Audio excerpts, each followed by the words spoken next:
in some cases, responded with works of astounding beauty and honesty and humanism, particularly somebody like Baldwin, who, was doubly marginalized by being gay and black. And I think also, I started to notice a certain kind of hypocrisy and complacency on the part of a lot of the white kids and their families that I was around. So, I think that pissed me off a little bit, and it was more a desire to, I think, distance myself or be critical in some way of white privilege than a desire to, be black or falling in love with black people or black culture, if that makes sense. Have you seen white people or Jews fall in love with blacks or black culture? Have I personally seen that? Yeah. I don't know. I mean, I think it's hard. I think that I don't tend to ascribe, I don't tend to spend too much time sort of ascribing motives to people for what they do.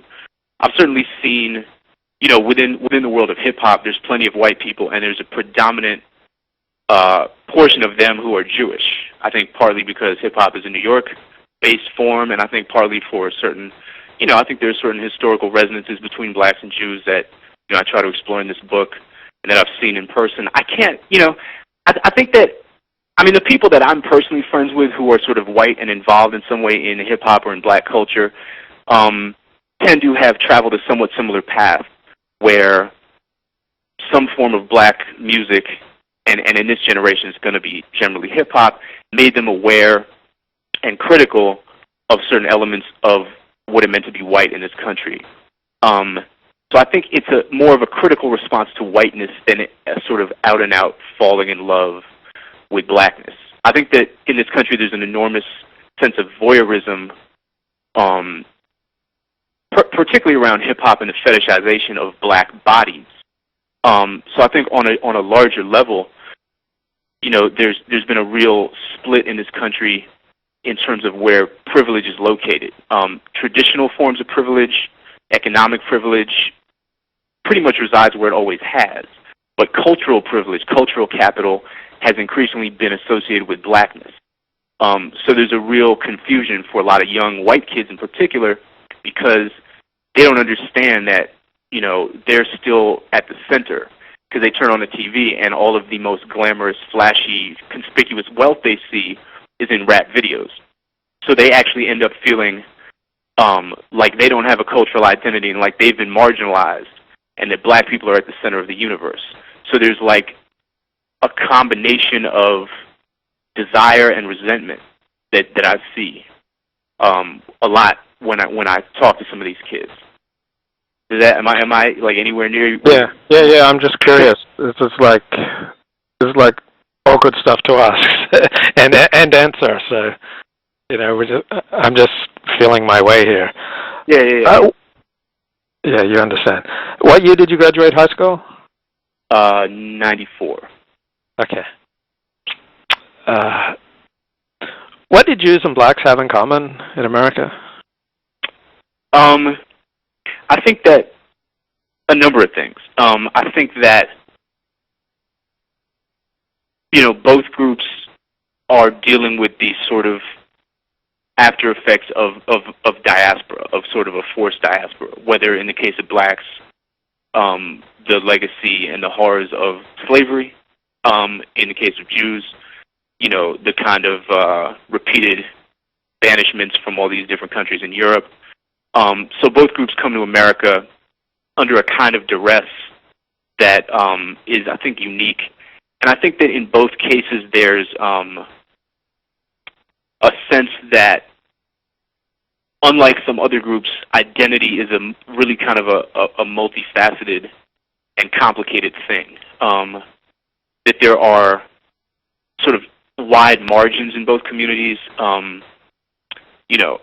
For Jews, I think it's this conflation of ethnicity, religion, culture, history. It's like there's many ways to feel Jewish and also many ways to feel marginal and pushed away from, the sort of the core or whatever that is of the Jewish community.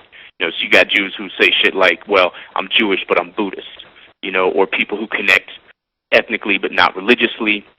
So I think there's sort of a sense of double consciousness, a sense of being part of a community but also distant or alienated from it for a lot of Jews, and I think the same is true for blacks.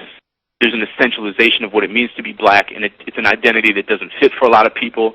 And there's also the double consciousness inherent to black life in America where, as Du Bois talked about, you are aware of both yourself and the other. You're unseen in the white world, and you're able to gain this certain kind of perspective on it.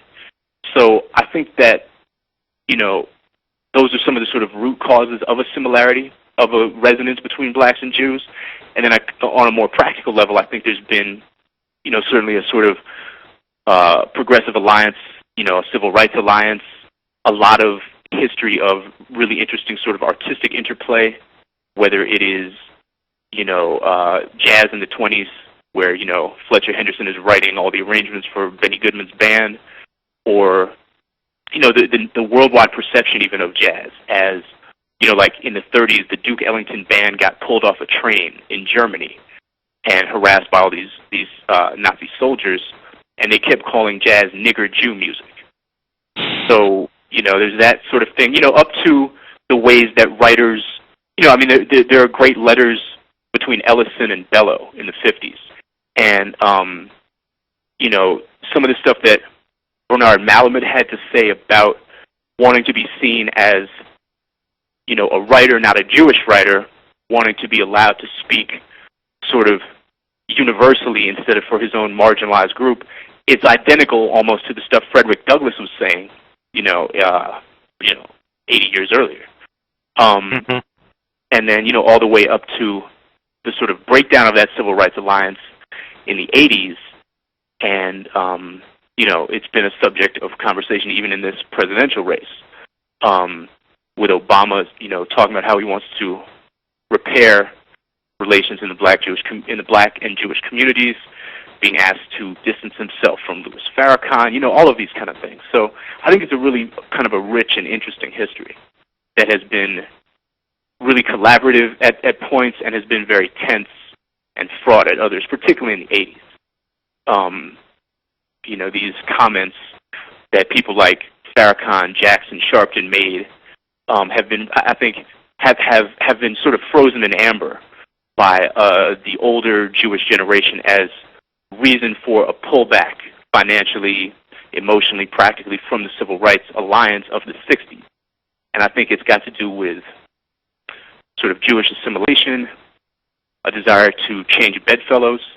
So these comments have sort of been, like if you ask like, a room full of Jewish people over the age of 50, be like Jesse Jackson, they'll all be like, oh, well, he called New York Hymietown in 1983.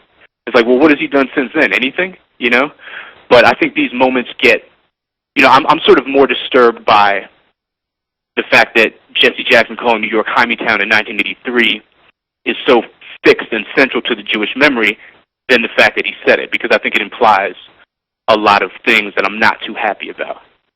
You know what I'm saying? Yeah. I hear every word.